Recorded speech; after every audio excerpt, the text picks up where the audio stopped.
Toda semana a gente se encontra aqui para conversar de uma forma leve sobre um assunto muito importante, que é a tsunami menopausa. A menopausa que chega às mulheres, né, a perimenopausa, né, esse pequeno declínio vagaroso e constante que quando no final chega, né, é grande o declínio, que começa lá por volta dos 43, 45 anos e dura 8 a 10 anos. Lógico que depende de caso para caso, mas é mais ou menos assim. E aí, o que a gente faz com essa informação? Bom, com o livro O Cérebro e a Menopausa, da Lisa Mosconi, ela é um dos primeiros livros que chegam ao mercado brasileiro. E tem outros também, outros 2, 3 que chegaram, mas esse foi o primeiro e é o resultado de uma grande pesquisa que ela fez, né? Então ela fez um levantamento assim tanto do corpo da menina, da adolescente, da mulher na gravidez, no puerpério, e essa mulher que de repente não tem mais a capacidade de gerar uma vida, né? Perde a capacidade de fertilidade, né? E aí, dentro da sociedade, ela vai para que lugar? Para que estante? Para que prateleira que ela vai?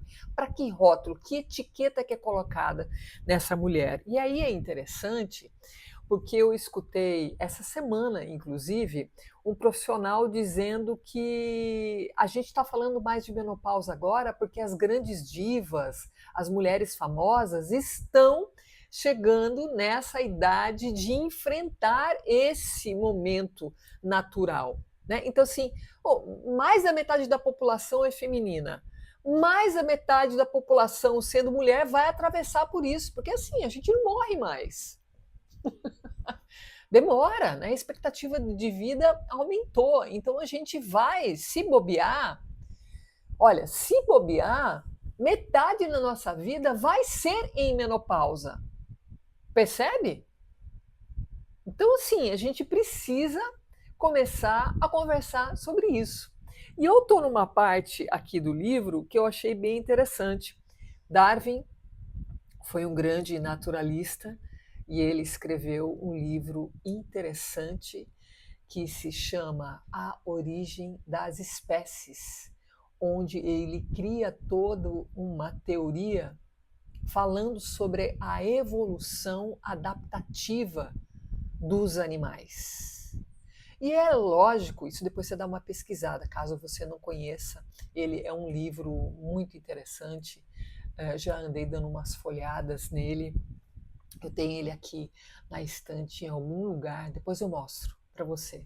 Mas enfim, você entra na Amazon, dá uma pesquisada e você vai ter uma ideia do livro dele, caso você não saiba. E ele, um dos bichos que ele observou, é lógico que o ser humano, né? Então, ele deu uma estudada no homem e na mulher. E aí tem uma indagação dele muito interessante, que a pesquisadora traz nesse livro, O Cérebro e a Menopausa. Darwin, tá? Se o principal objetivo das fêmeas é propagar a espécie, a natureza deveria, pelo processo de seleção, eliminar as mulheres que entrassem na menopausa muitos anos antes de morrer, a menos que isso tenha vantagens distintas. Então, assim, ele começou a indagar por que quando a mulher entra na menopausa, né, ela termina o ciclo de fertilidade dela, ela ainda continua viva por muitos anos. Por que a natureza não colocou algo na fêmea dessa espécie para ela, puf, desliga o programa, morre, acaba, finda? Isso é uma indagação dele como pesquisador. E aí eu me assustei com o que a pesquisadora traz de dados, até por conta dessa. Então, essa indagação de Darwin não é uma indagação do nada, né? Nada dele era do nada, lógico. Mas, assim, eu não sei se vocês tinham essa informação. Até as fêmeas dos chimpanzés, nossos parentes mamíferos mais próximos, normalmente não passam da menopausa. As poucas que sobrevivem à menopausa vivem em cativeiro e só resistem alguns anos a mais. Eu não sabia disso. Eu não sabia disso. Mais um pouquinho. Até onde sabemos, as únicas espécies animais que sobrevivem à fertilidade são algumas espécies de baleias, as orcas, por exemplo, alguns elefantes asiáticos, possivelmente algumas girafas e um inseto, o pulgão japonês. Gente, do resto dos animais, a fêmea, quando termina o ciclo dela de fertilidade, a menopausa, ela logo morre. Entende? Então, assim, o que é isso? Eu não tinha essa informação. Você tinha essa informação? Eu fiquei chocada. E aí, a Lisa, a pesquisadora, ela fala: olha, na verdade a natureza não mede o valor de uma mulher com base em sua capacidade de gerar maior número possível de filhos, pelo jeito, né? E se as forças evolutivas também estiverem por trás da menopausa, mas dessa vez favorecendo as mulheres? Então existe aqui a possibilidade de ter um porquê que na nossa espécie a fêmea, mesmo não podendo mais gerar filhos, já que essa é a função de todos os animais e todos os seres nesse planeta Terra, tem um porquê da fêmea da nossa espécie ainda continuar viva durante muitos anos. E essa visão da menopausa, ela começou a ser, essa teoria de ter um porquê disso, começou a ser idealizada em 1957 pelo ecologista George C. Williams, que por conta de uma professora de antropologia, a Christine Hawkins, da Universidade de Utah, ela reuniu uma equipe e foi estudar os Hadza, que é um grupo étnico de caçadores-coletores modernos da nossa época, que vive no norte da Tanzânia há milhares de anos. E aí, esse povo, ele continua se comportando como milhares de anos. Então, ela, como antropóloga, ela foi ali fazer um levantamento para observar a alimentação, para observar como que a comunidade se gerencia, como que são as relações, né? Então ela vai lá e passa um tempo com esse povo, porque é uma maneira da gente se entender como ser humano. E lá ela percebeu toda uma dinâmica muito interessante desse povo, que foi: os homens saem para caçar e as mulheres jovens, com as crianças e as mulheres mais velhas, saem para coletar frutas e tubérculos nutritivos. Olha que interessante. Por que elas fazem essa coleta de frutas e tubérculos nutritivos? Porque, por mais que os homens saiam diariamente para caçar, apenas 3% da caçada dá certo. Prestou atenção nisso? E os homens saem todos os dias para caçar, mas apenas 3% da caçada eles voltam com carne. Então, na verdade, a alimentação básica desse povo primitivo que conseguiu manter os hábitos antigos é através dos tubérculos nutritivos e das frutas, ou seja, o grande provedor são as mulheres. E aí ela observou mais ainda que quando as mulheres jovens estão na fase final da gestação, que estão mais cansadas, elas podem ficar em casa, né? Quando elas estão recém-paridas, cuidando dos bebês, elas podem cuidar dessas crianças pequenas, porque tem todo um grupo de mulheres mais velhas, ou para cuidar das crianças pequenas, para essa mulher, caso ela engravide novamente, né?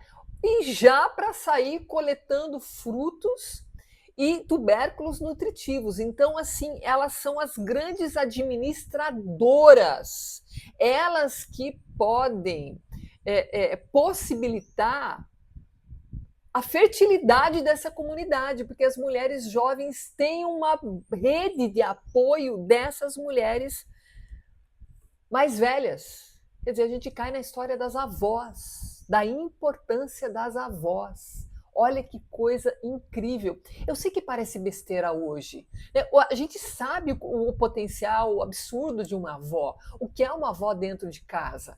A gente sabe disso. Mas se você pensar num processo evolutivo, se você pensar que essas mulheres provavelmente empurraram a gente a ter uma vida mais longa, porque pense, elas passaram por várias gestações, deram à luz, sobreviveram a tantas crianças que colocou no mundo, cuidou de várias crianças, a ponto depois de cuidar das filhas adultas, dos netos, das netas e ainda trazer alimento para casa. Porque só 3% das caçadas tinham o resultado de carne, alimentação. Então, assim, que tipo de fêmea forte, olha a seleção natural. Então, que tipo de mulher, no final ali da história, né, da fêmea dessa espécie, que resulta nessas mulheres tão fortes. Então, eu fiquei assim, achei tão interessante, porque eu não tinha esse dado.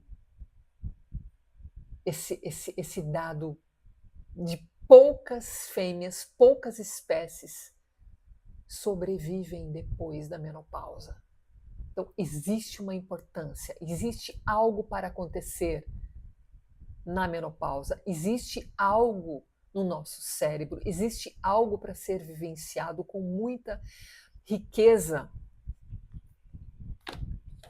nesse fechamento adaptativo que eu vou chamar no pós-menopausa, que é justamente 4 anos após a menopausa, 1 ano que você fica sem menstruar, né? Que é por volta o quê? Dependendo, né, da idade, 59, 60 anos. Então, qual é o valor? O que é que você está coletando da sua história? Você aí, com 57, 58, 60, 70, 80 anos, o que você vem coletando? O que você traz de volta para a vida, para a tua história? Entende? É sobre isso. A gente vai estar conversando toda semana aqui.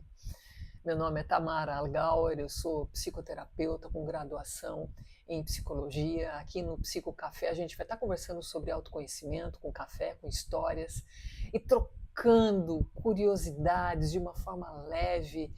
E eu quero que você me provoque também, eu quero que você pergunte, eu quero que você me conte nos comentários como tem sido esse momento na sua vida.